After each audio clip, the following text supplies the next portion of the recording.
Hi guys, welcome. This is your Sameer Kohli sir with another lecture of the topic called tangents and normal. Tangents and normal में last lecture तक हम सवाल number 16 तक कर चुके थे, example 16 तक कर चुके थे. इसमें हम करेंगे एग्जाम्पल 17 जो कि इंपॉर्टेंट है. एनसीईआरटी का एग्जाम्पल 17 इंपॉर्टेंट है. वो कहता है find the points on the curve x square by 4 plus y square by 25 is equals to 1 at which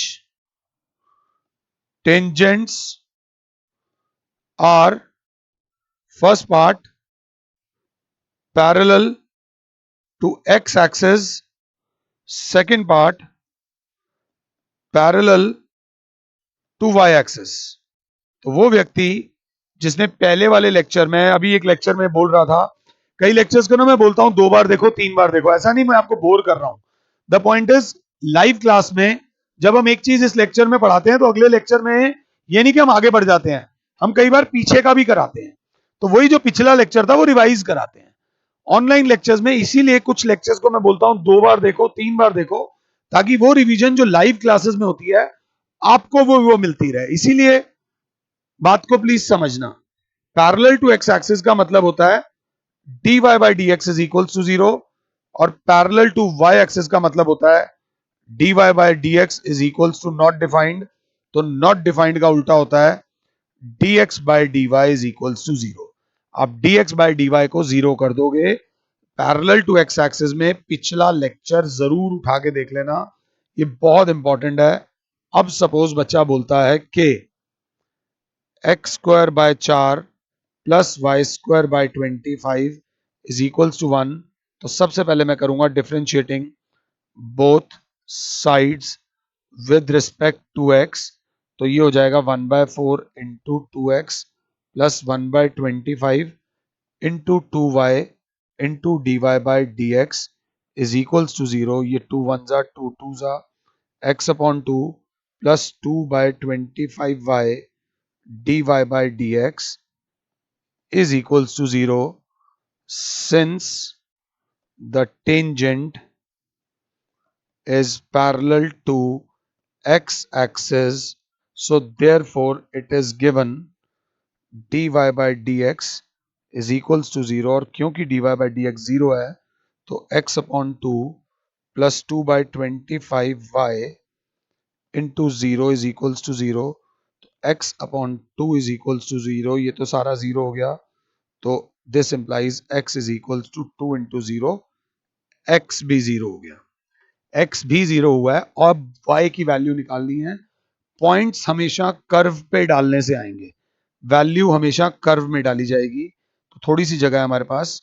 x square by 4 plus y square by 25 is equals to 1. X की value हम लोग 0 डालेंगे जो आई है नीचे से. तो 0 square upon 4 plus y square by 25 is equals to 1. ये तो 0 हो गया. Y square by 25 is equals to 1. Y square is equals to 25. तो y is equals to plus minus 5. तो therefore points on curve will be 0,5 and 0,-5, 0,5 and 0,-5. अब वो बच्चा जो हमारे साथ है पैरेलल टू y एक्सिस में dx by dy को 0 करना है. तो x square by 4 plus y square by 25 is equals to 1. बच्चा लिखेगा वी हैव. तो इसके बाद हम करेंगे differentiating both sides with respect to y.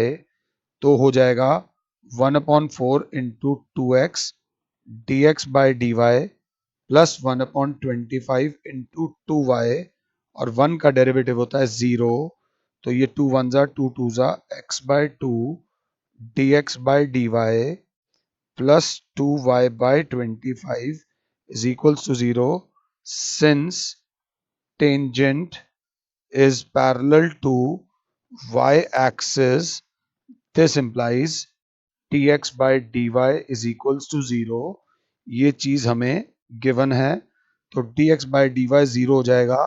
तो directly 0 plus 2y by 25 is equals to 0, 2y is equals to 0, तो y की वैल्यू भी हो गई 0।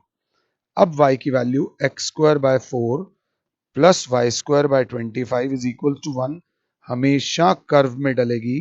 तो x square by 4 plus 0 square by 25 is equals to 1, x square by 4 is equals to 1, तो x square is equals to 4, तो x की value आ गई प्लस माइनस 2, तो 2 कॉमा 0 और minus 2 comma 0, 2 comma 0 and minus 2 comma 0 are the points on the curve where the tangent is parallel to x-axis, parallel to y-axis। मैं एक minute के लिए book में ध्यान दे रहा हूं, बुक में जो मैं ध्यान दे रहा हूं एनसीईआरटी की 6.3 का 13th क्वेश्चन, 6.3 का 13th क्वेश्चन अभी के अभी 6.3 का 6.3 का क्वेश्चन नंबर 13 बोलता है कि find the points on the curve एकदम सेम है, x square by 9 plus y square by 16 is equals to 1 at which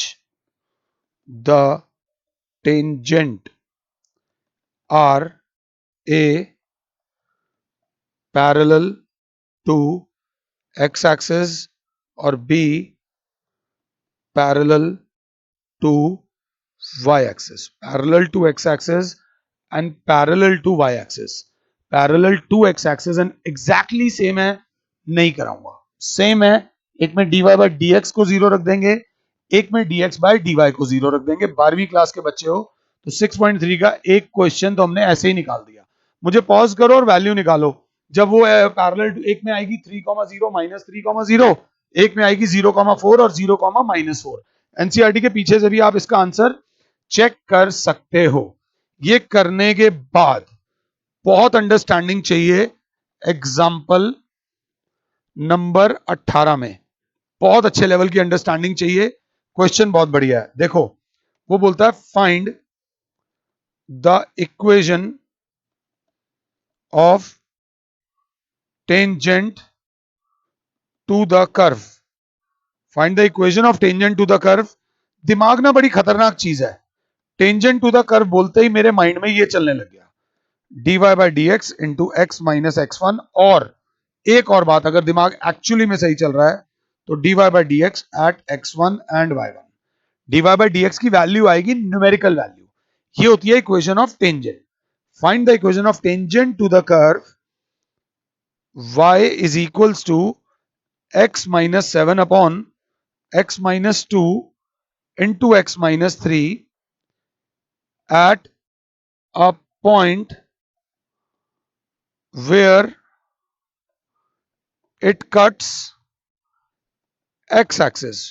who cuts the x axis, ये मेन क्वेश्चन है, where it cuts the x axis। find the equation of the tangent to the curve at a point where it cuts the x axis। तो ये बात चिल्ला चिल्ला के master जी ने बोली थी, at x axis we have y is equals to 0, तो हमारा y1 हमारे पास आ गया 0। अब ये y is equals to 0 कहां डालेंगे, हमेशा वैल्यू कर्व में डलेगी, तो 0 is equals to x minus 7 upon x minus 2 into x minus 3। तो क्लास बोलेगी ये तो इधर डिवाइड हो रहा है, उधर जाके multiply, x minus 7 is equals to 0, this implies x is equals to 7, so therefore points on curve जो हो गए वो हो गए 7,0। The point on the curve are 7,0। चलो भाई, हमारे पास ये चीज आई, ये समझ आया या नहीं आया। वेयर इट कट्स, कौन काट रहा है भाई, curve cuts the x axis, और जहां पर एक्स एक्सिस होता है वहां पर y की वैल्यू 0 होती है। तो अब बच्चे के पास पॉइंट्स आ गए 7,0, y is equals to x minus 7 upon x minus 2 x minus 3। इसकी अगर कोई गंदी बात है तो इसकी डिफरेंशिएशन है, तो y बराबर आ गया x माइनस 7 अपॉन नीचे x square minus 5x plus 6। मैंने नीचे वाला ब्रैकेट खोल दिया, अब क्वेश्चन रूल लगाऊंगा, dy by dx is equals to x square minus 5x plus 6 into d by d x of x minus 7 plus x minus 7 plus plus नहीं आएगा, बीच में माइनस का साइन आएगा और ये मार्क्स ले जाएगा हमारे minus x minus 7 d by d x of x square minus 5x plus 6 whole divided by x square minus 5x plus 6 का होल स्क्वायर। तो d y by d x मेरे बच्चों ये तो 1 हो गया, x square minus 5x plus 6 into 1 minus x minus 7 into 2x minus 5 whole upon x square minus 5x plus 6 का whole square, जिसमें x की वैल्यू हम डालेंगे 7। जब x की वैल्यू 7 डलेगी, इतनी बड़ी और मुश्किल वैल्यू डलेगी, तो आंसर क्या आएगा? हमारी जो वैल्यू आएगी वो आ जाएगी 1/20। दिस इज आपको, इसको आपकी स्लोप जो आ गई वो 1/20 आ गई। देयरफॉर इक्वेशन हो जाएगी y minus y1 is equals to dy by dx into x minus x1। तो y माइनस y1 है 0 is equals to 1/20 x minus 7 y is equals to 1/20 x minus 7 20y is equals to x minus 7। इधर ले आओ, x minus 20y minus 7 is equals to 0। This is the equation of the tangent। अगर आप लोग साथ हो तो मैं फिर दोबारा एनसीईआरटी में जा रहा हूं, थोड़ा सा एनसीईआरटी में जा रहा हूं। एनसीईआरटी में इस तरीके का कोई क्वेश्चन है तो अभी मुझे दिख नहीं रहा, तो चलो देख लेंगे। डायग्राम जरूर बनाते हुए चलना। ये क्वेश्चन अच्छा था, यहाँ मैंने थोड़ी सी चालाकी करी है। बच्चे कहेंगे सर ने x की वैल्यू 7 पुट करके नहीं दिखाई, तो मैं आपको बता दूं, जब आप x की वैल्यू यहाँ 7 पुट करोगे तो ये 0 हो जाएगा। 0 इंटू एनीथिंग इज 0। तो बचेगा क्या? 7 square minus 5 into 7 plus 6 upon 7 square minus 5 into 7 plus 6 का होल स्क्वायर। तो एक से एक कट जाएगा, 1 अपॉन, सिर्फ नीचे वाली वैल्यू को आपको सॉल्व करना पड़ेगा, इसलिए घबराने की जरूरत नहीं है, बिल्कुल आराम से चलना। अगला क्वेश्चन एनसीईआरटी का एग्जाम्पल नंबर 19 बोलता है find the equation of tangent and, अच्छा दोनों चाह रहे हो, normal to the curve x की पावर 2/3 प्लस y की power 2/3 is equals to 2 at 1,1।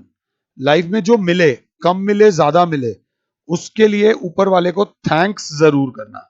x1 और y1 उन्होंने दे रखा है, कर्व दे रखा है, इक्वेशन ऑफ टेंजेंट के बारे में बात हो, इक्वेशन ऑफ नॉर्मल के बारे में बात हो, y minus y1 is equals to dy by dx x minus x1। ये सिर्फ इसलिए कर रहा हूं ताकि आपकी पकड़ बनी रहे। y minus y1 is equal to minus 1 upon dy by dx into x minus x1, और यहाँ पे पॉइंट्स डलेंगे हल्के से x1 y1 और x1 y1। तो x1 y1 हमें दिया हुआ है, तो इसमें सिर्फ ध्यान देना, सॉल्यूशन में we have x की पावर 2/3 प्लस y की पावर 2/3 इज इक्वल्स टू 2।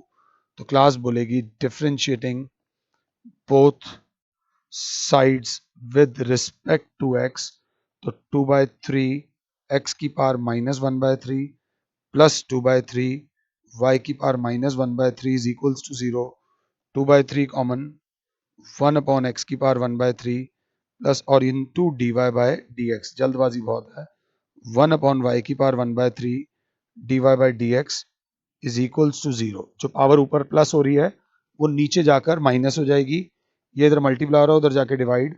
तो 1 बाय एक्स की पावर 1/3 प्लस 1 बाय वाई की power 1/3 dy by dx is equals to 0। 1 upon y की power 1/3 dy by dx is equals to minus 1 upon x की power 1/3। तो dy by dx बराबर हो जाएगा y की पावर 1/3 अपॉन x की power 1/3 के आगे माइनस आ जाएगा dy by dx at x is equals to 1,1। तो ये हो जाएगा माइनस 1 की पावर 1/3 अपॉन 1 की पावर 1/3। तो क्लास अगर साथ है तो स्लोप ऑफ टेंजेंट हो जाएगी -1। सिर्फ इसमें आपसे कैलकुलेशन मिस्टेक हो सकती है। तगड़ा बच्चा हाथ के हाथ लिख देगा स्लोप ऑफ नॉर्मल जो हो जाएगी इसका नेगेटिव रेसिप्रोकल मतलब 1। स्लोप ऑफ टेंजेंट हो गई 1 और स्लोप ऑफ नॉर्मल हो जाएगी -1। तो अब जरा ध्यान से इक्वेशन ऑफ टेंजेंट, हर चीज के लिए तैयार रहना जीवन में।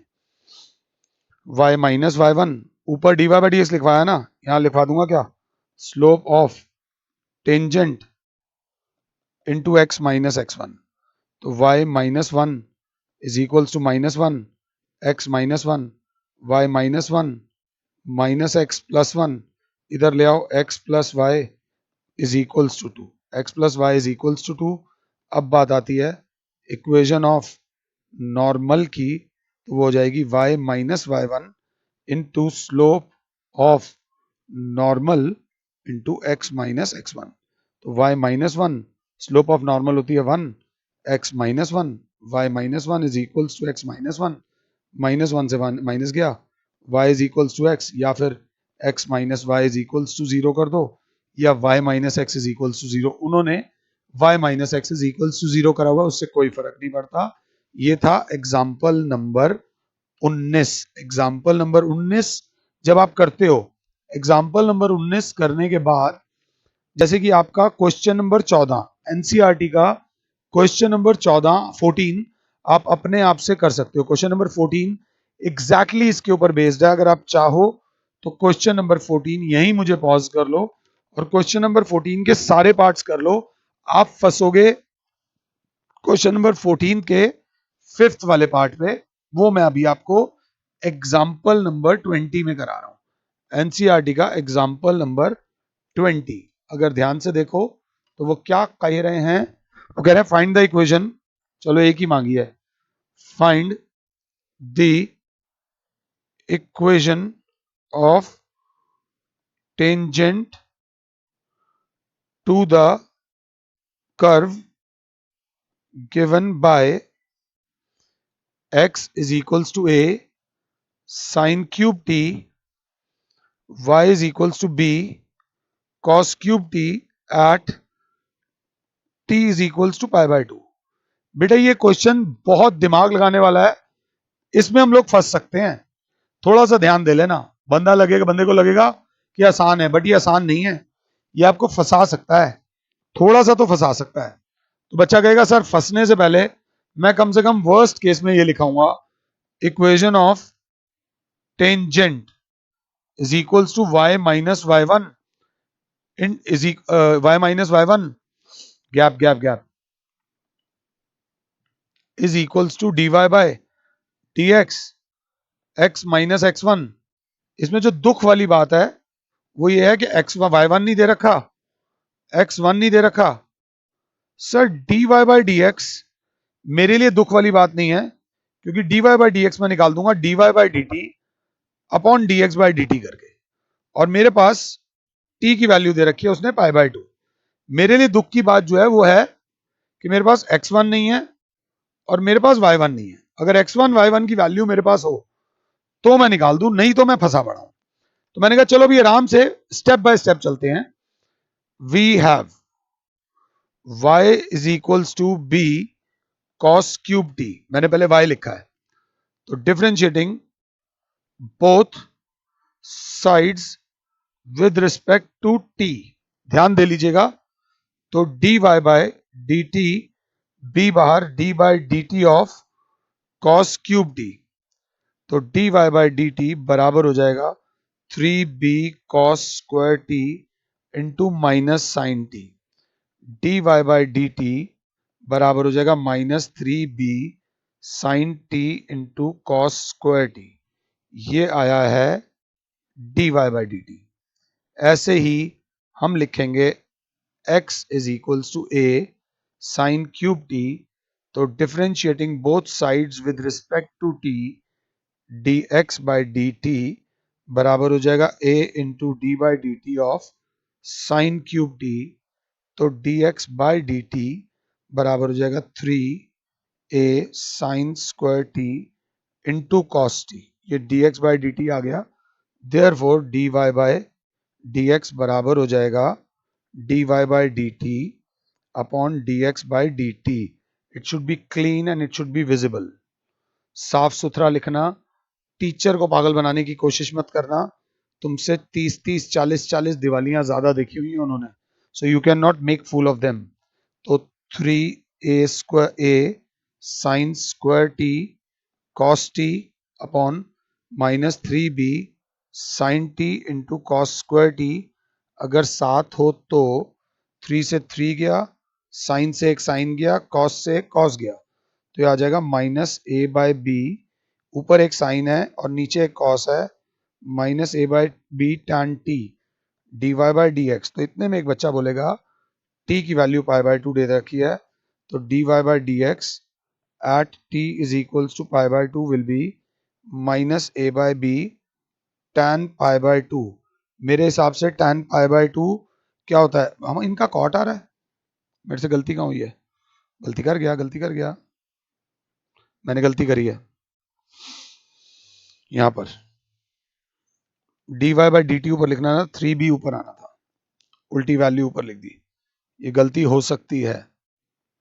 यहां आ जाएगा -3b sine t into cos square t upon 3a sine square t into cos T.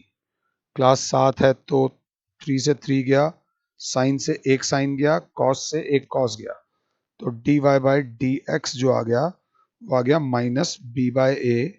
-b/a cot T, और उसमें t की वैल्यू डालेंगे π/2, तो -b/a इंटू कॉट π/2 जो कि 0 होता है, तो -b/ इंटू 0, तो dy by dx is equals to 0 आ गया. जो स्लोप आ गई वही 0 आ गई. तो अगर 0 इंटू एनीथिंग इज 0, x1 ना भी हो तो भी चलेगा. x1 हमारे पास ना भी हो तो भी चलेगा, बट y1 चाहिए. अब मैं थोड़ा सा कंफ्यूज हो रहा हूं.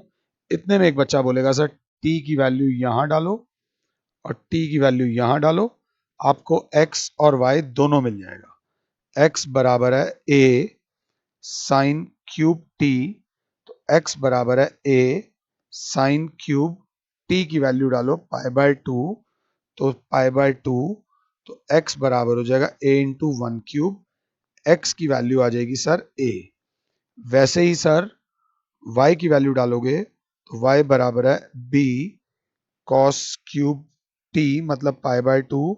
कॉस π/2 0 होता है, तो y की वैल्यू आ गई सर 0. आपकी x की वैल्यू भी आ गई, आपकी y की वैल्यू भी आ गई. अब आप डालो y minus 0 is equals to 0 into x minus a. तो y is equals to 0 is the equation of the tangent. Y is equals to 0 is the equation of the tangent. ये करने के बाद एक बार दोबारा बोल रहा हूं, ये लेक्चर खत्म नहीं होगा. एनसीईआरटी का क्वेश्चन नंबर 13 पहले बोला था और 14 अब बोल रहा हूं. अगर 13 और 14 क्वेश्चन नंबर 13 एंड 14 आप लोग कर लेते हैं तो टेंजेंट्स एंड नॉर्मल पे हमारी कमांड नहीं बन जाएगी, हमारी बहुत स्ट्रॉन्ग कमांड बन जाएगी. अगर ये बात समझ आई है तो प्लीज इसे करिए. और नेक्स्ट लेक्चर में मैं एनसीईआरटी में टेंजेंट्स एंड नॉर्मल की एक्सरसाइज आप लोगों के साथ डिस्कस करूंगा. फिलहाल के लिए और Sameer sir is saying you good bye, God bless all. जय माता दी. खुद भी खुश रहो और औरों को भी भैया खुश रहने दो.